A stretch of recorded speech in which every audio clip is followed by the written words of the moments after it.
India की जो intelligence agency आरएनएडब्ल्यू है वो बनी तो ईयर 1968 में थी, लेकिन उससे पहले कई ऐसे इंपॉर्टेंट डिसीजन थे जिनके लिंक आरएनएडब्ल्यू के डेवलपमेंट से जुड़े हैं। तो देखिए हुआ क्या था कि ब्रिटिशर्स के टाइम पे जबलपुर के जंगलों में कुछ डकैत थे जो अटैक और लूट करके जंगलों में गायब हो जाते थे। तो इससे निपटने के लिए ब्रिटिशर्स ने एक डिपार्टमेंट बनाया और उसका नाम था ठगी एंड डकैती डिपार्टमेंट। और यही वो डिपार्टमेंट था जो आगे चल के आरएनएडब्ल्यू की नींव रखता है। और यही वो टाइम था जब अंग्रेजों को इंटेलिजेंस की इंपॉर्टेंस समझ में आई। तो उस टाइम पे एंटी ब्रिटिश गवर्नमेंट एक्टिविटी करने वाले जो फ्रीडम फाइटर्स थे उनसे निपटने के लिए भी एक ऐसी एजेंसी जिसका नाम सेंट्रल स्पेशल ब्रांच सीएसबी था उसको बनाया गया। और ईयर 1904 में इसका नाम central criminal intelligence department CCID हो गया था। और फिर इसके 2 साल बाद ही इसका नाम आईबी इंटेलिजेंस ब्यूरो कर दिया गया था। अंग्रेजों के टाइम पे आईबी जो थी वो कंट्री की बाउंड्री के अंदर की चीजों पे काम करती थी, लेकिन ईयर 1951 में हिम्मत सिंह कमेटी रिकमेंडेशन पे आईबी को इंडिया की बाउंड्री के अंदर और बाहर दोनों जगह के टास्क करने का काम दिया गया। लेकिन इसके बाद आने वाले कुछ सालों में बैक टू बैक ऐसी चीजें होती हैं जिसकी वजह से आईबी जो पहले इंडिया की बाउंड्री के बाहर तक भी टास्क करती थी उसको इंडिया की बाउंड्री के अंदर ही रिस्ट्रिक्ट कर दिया गया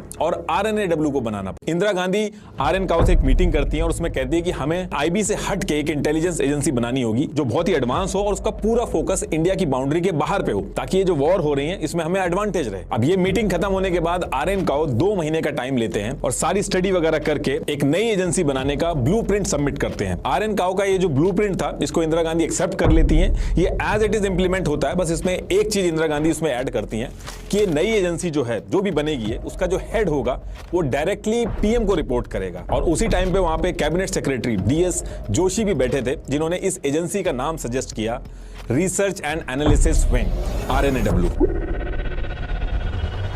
इसके बाद 21 सितंबर 1968 को आरएनएडब्ल्यू बना दी जाती है। उस टाइम पे इसका बजट $20 मिलियन का था और इसका ऑफिस साउथ दिल्ली में रखा गया था। आज भी लोधी रोड न्यू दिल्ली में इनका हेड ऑफिस है।